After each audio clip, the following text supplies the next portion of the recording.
Tolega kabajamtoota fi jaalatamtoota maatii YouTube channel kiyyaa oduu gammachuu haata akka qabadde isin dhiyaadheen jira. Warreettan YouTube channel kiyyaa faaree taatan subscribe gootanii akka maatii YouTube channel kiyyaa taatan isin afeerraa warri immoo YouTube channel kiyyaaf maatii taatan oduu gammachuu itti gammaddan akka qabadde isin argameen jira. Hammaduma sagantaa gootee kan hordoftan asumaan isin afeerra. Tolega kabajamtoota fi jaalatamtoota keenya warra hooggantoonni siyaasaa Oromoo mana hidhaa Qaallitti turan lagannaa nyaataa guyyaa 40 booda addaan kutanii yaala isaanii fudhachuu kan turan guyyaa mana yaala landmarketti guyyaa 12 oliif guyyaa 12 fi yaala argachaa kan turan haalli fayyaa isaanii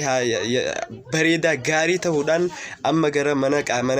hidhaa Qaallittiitti deebi'uun isaanii ibsameeti jira. Uummanni Oromoo alaa fi keessa jirtan sabaaf sablammoonni biyyattiillee warri fayyaa isaaniitiif gammachuu kan qabdan ta'e baga gammaddan baga gammannee isin jechuu barbaada. Kana yeroo jiru uummanni Oromoo keessaa darbee dabree uummanni Oromoo baga gammaddan baga gammanne waan jechuu barbaaduuf tokkoffaa warra gartee diinni uummata Oromoodhaa warreettan gartee hooggantoonni siyaasaa Oromoo mana hidhaa Qaallittii turan lagannaa nyaataa gartee dhiibbaa ilmaan Oromoo irratti deemaa jiru rakkoo ammaan ta'an uummanni Oromoo rakkoo isaan dhandhamaa jiran kanarraa kan ka'e gartee mana hidhaa keessa ta'aniitillee qabsoo isaanii addaan hin kunne ta'anii achuma keessattillee gartee mootummaa kana dura dhaabbatanii mormii addaa itti dhageessuudhaan lagannaa nyaataa ta'an akka addunyaatti sadarkaa beekamtuu qabdu jechuu sadarkaa beekamtuu irra jirtu godhuudhaan mootummaa kana qubata akkatti dhaabanii warreettan gartee lagannaa nyaataa isaanii godhan kanaan gartee isaan miidhamanii gara du'aatti illee deemaa jiran jedhanii gammachuudhaaf qonqoor isaaniitiif gartee harkatumuudhaaf gartee warri jibbansa ilmaan Oromoo qabu hooggantoota Oromoo kana qabu warri gartee harkatumuudhaaf qophii xumuratee ture du'a isaaniitiif qophaa'aa kan ture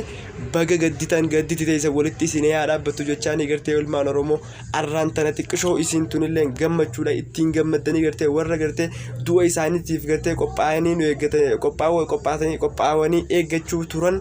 isaan sanirratti gartee boohartii akka itti boohartan abdii qabna baga gammaddan baga gammanne ammallee gammachuun teenyetti yaa dhaabbattu jenna. Kana yeroo jennugaa gammachuun ilmaan Oromoodhaa kan keessaa fi ala jiru ilmaan Oromoo mara addunyaa guutuu irra jiru gammachuun isaanii fayyaan isaanii argachuun gartee fayyaan isaanii kan duraan nu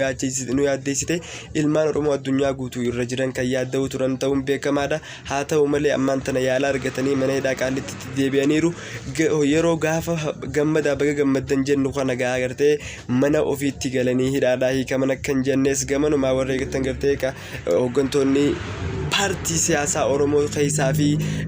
hayyuun siyaasaa Oromoo warri alaa fi keessa jiran akka dubbachaa jiranitti mana hidhaa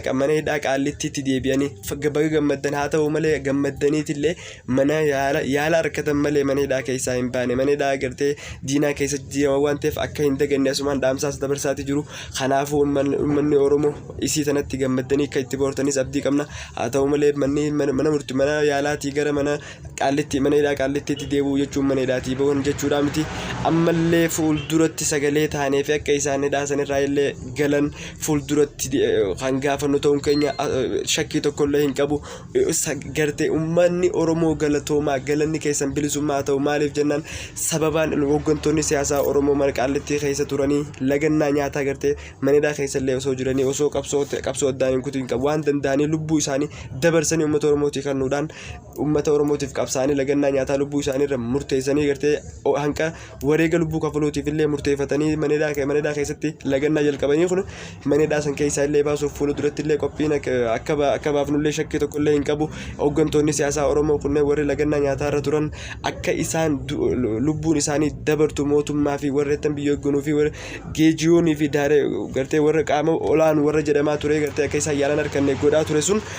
itti gammadanii gartee akka isaan yaalan arganne kan godhuudhaaf yaalaa turan san beekaa shakkii tokkollee hin qabu. Sababaa isaan yaala argatanii gartee qabsoo fi warraaqsa gartee sochii alaa fi keessaa godhamee gartee addunyaallee nu dhageesseen kan isaan yaala argatanii uummanni Oromoo alaa fi keessa jirtan baga gammaddan baga gammanne baga injifattan injifatuun illee injifannoodha. Akka isaan yaalan arganne warri ittiin duraan itti qoosuu ture hooggantoota keenya kanatti qoosuu ture. Kanaaf uummanni Oromoo qabsoo godhee akka qabsoo uummata Oromootiin yaala argatanii uummanni Oromoo alaa fi keessa jirtan baga gammaddan gammaddan injifannoon kan saba bal'aati injifannoon kan ummata haqa qabuuti baga injifattan amma boodallee akkasumatti ni injifanna shakkii tokkollee hin qabaatina warri YouTube channel kiyyaaf haaraa taatan subscribe gootanii akkana cinaa dhaabbattanii fuuldurallee oduu addaanaa oduu haaraan irraa fudhattan isin afeerraa hamma sagantaa biraatti walitti deebinu turtii